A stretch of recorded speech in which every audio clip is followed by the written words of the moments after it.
Are you one of these people who never make it, who are still trying to manifest in their life and they are still not getting their result, not getting their dream come true? If you are one of these people, watch this video until very end, because we are going to reveal to you what you are probably missing and what could be the thing which will actually help you manifest Which your will dream. move the needle for you, basically. Yeah. So you are doing the meditations, you are writing it in words in your journal, what you want to manifest, you're tuning into it, you are doing it very sophisticatedly. But have you forgotten about your inner child? I'm just asking, I'm wondering if you forgot about contacting your inner child. I remember when I was writing to a Santa Claus, or to my version of Santa Claus in my country, and I was writing this letter in pictures. I couldn't write like letters because I didn't speak in like, I didn't think in letters, you know. I didn't think in words. We were as children more thinking in like pictures and emotions a little bit. We have not very developed brain according to the adults, but we still can image a lot of things in our mind. And that's what I went back to, and I was remembering how I used to paint as a little child before you learn how to write and think, you know, the adult way. And I highly recommend to you to contact that little child and play with it, you know. That's why I have this ball here today, and that's why I have Mr. Broccoli here, because I subconsciously started to be maybe a little bit more playful, so I had to have this guy. You know, you have a TK Maxx, we have TJ Maxx here, or No, the other way around. the other way. So I had to get this guy, and then Raphael got me Miss Radish or Mr. Radish, because he's the master of radishes. No, doesn't matter. This was just side note. But I absolutely suggest to you, if you are creating, you know, your vision and you're writing it down and you're looking at the affirmations, you still look at words, and behind those words is codes. Actually, the words are codes for your visions and for your pictures. And when we were little kids, we were painting something, and for us it was alive. It was a dog, it was a hat, it was a house, whatever. And it doesn't matter how imperfect it was. It's our inner child. So paint it as a child, as your little child, and watch it happen and manifest into the reality. The reason why it's so important that we are awakening that inner child again and start to play with it and work with it is because the time when we are thinking in images and pictures and emotions is when the brain is naturally in delta or alpha brainwave states. So very like hypnotic trance-like states where you can just take in information. You are not thinking in words or sentences, but you're actually envisioning things. You are dreaming about stuff. And this is always the state in meditation that we want to get to. So it is like the natural childlike way. And if we connect to it, there we dream in images and pictures. We don't have thoughts. As soon as we start to think and analyze, we are back to beta brain waves, which is our analytical brain. But we want to go through that. And this approach to use the inner child again is so helpful in meditation. I am Swiss. And I have very much the German mentality, which is, you know, you grow up, you're an adult, and then you don't do this stuff. You don't have a Mr. Broccoli at home. It's just, that's for children, you know, it's boring, it's nonsense. You want to have your calm and peace, and everything has to be in a certain order, and there are certain rules and laws that apply. And I love my Excel sheets, I love my numbers, I love my analytical brain. But that's exactly the reason why I need to connect with this energy more, this childlike energy, because let's face it, we are all like little children, even when we're adults.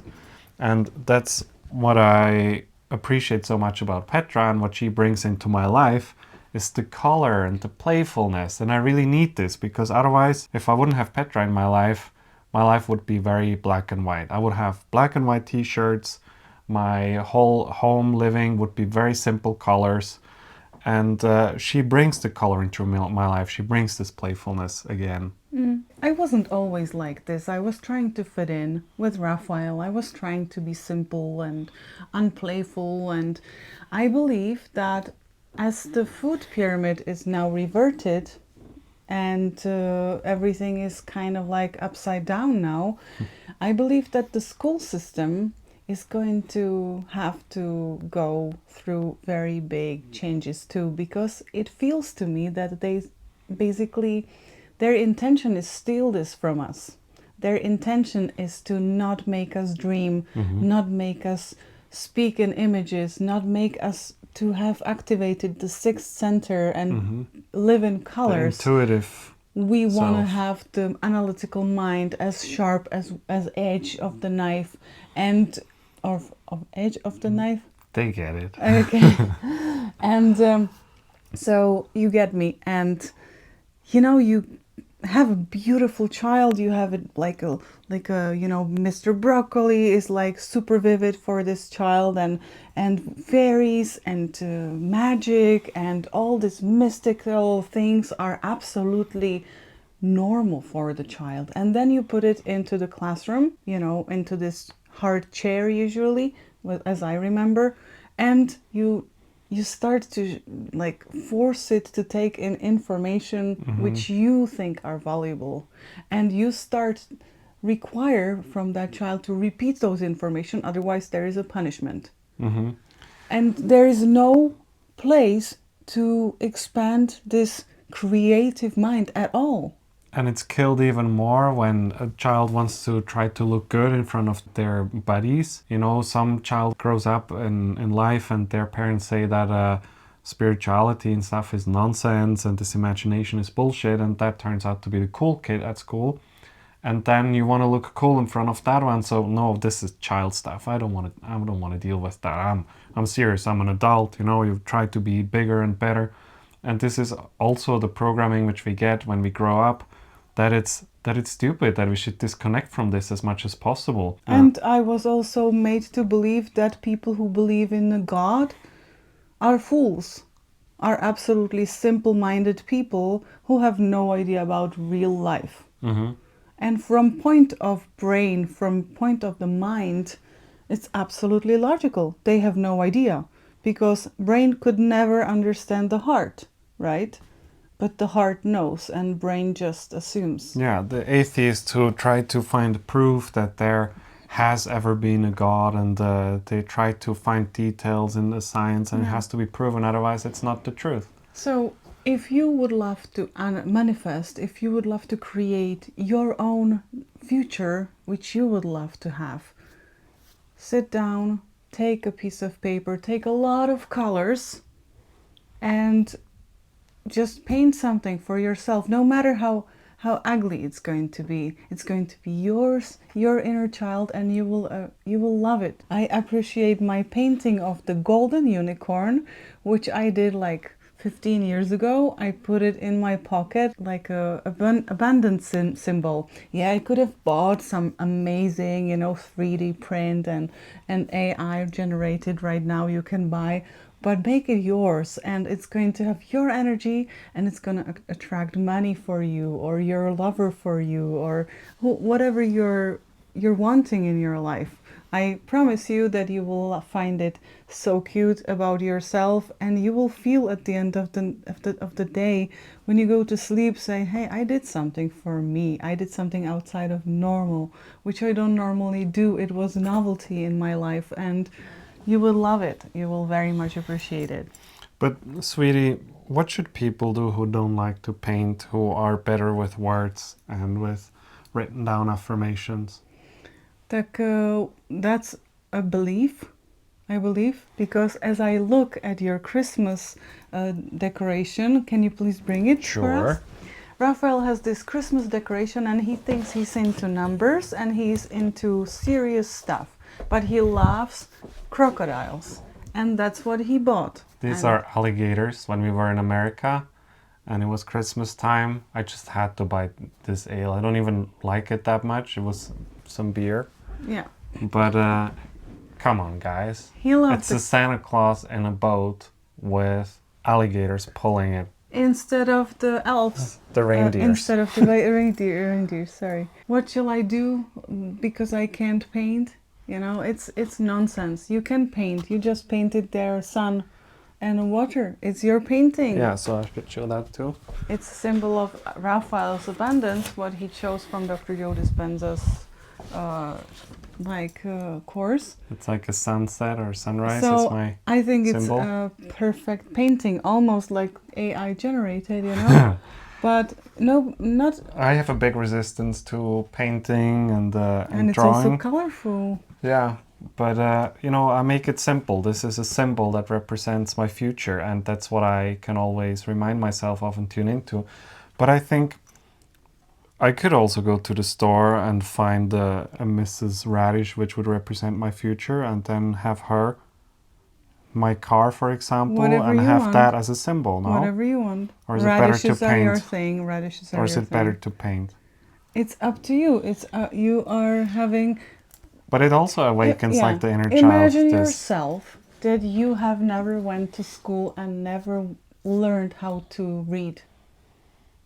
You know, imagine you are stripped everything what you learned after you were 5. And until that moment you are free. You are like a super universal soul. And it just narrowed your focus. And you know that words are not exactly saying what they are describing, because description of the words, especially in English, are very limited. You know, you say this is red, but it can be hundreds of different colors, but you think it's red. It's classified by brain as red, and that's done for you. But whatever happens, like sun shines on the red, it might be pink all of a sudden or something, you know, some changes. So it's never ultimate, but the brain feels safer and much more calm. But you'll see, watch yourself what I happens. think the to you. resistance which I, for example, have to painting is also just the analytical mind saying, that's nonsense. And I was also somebody that was trying to kill this childlike behavior from Petra when she would look at something like this in the past.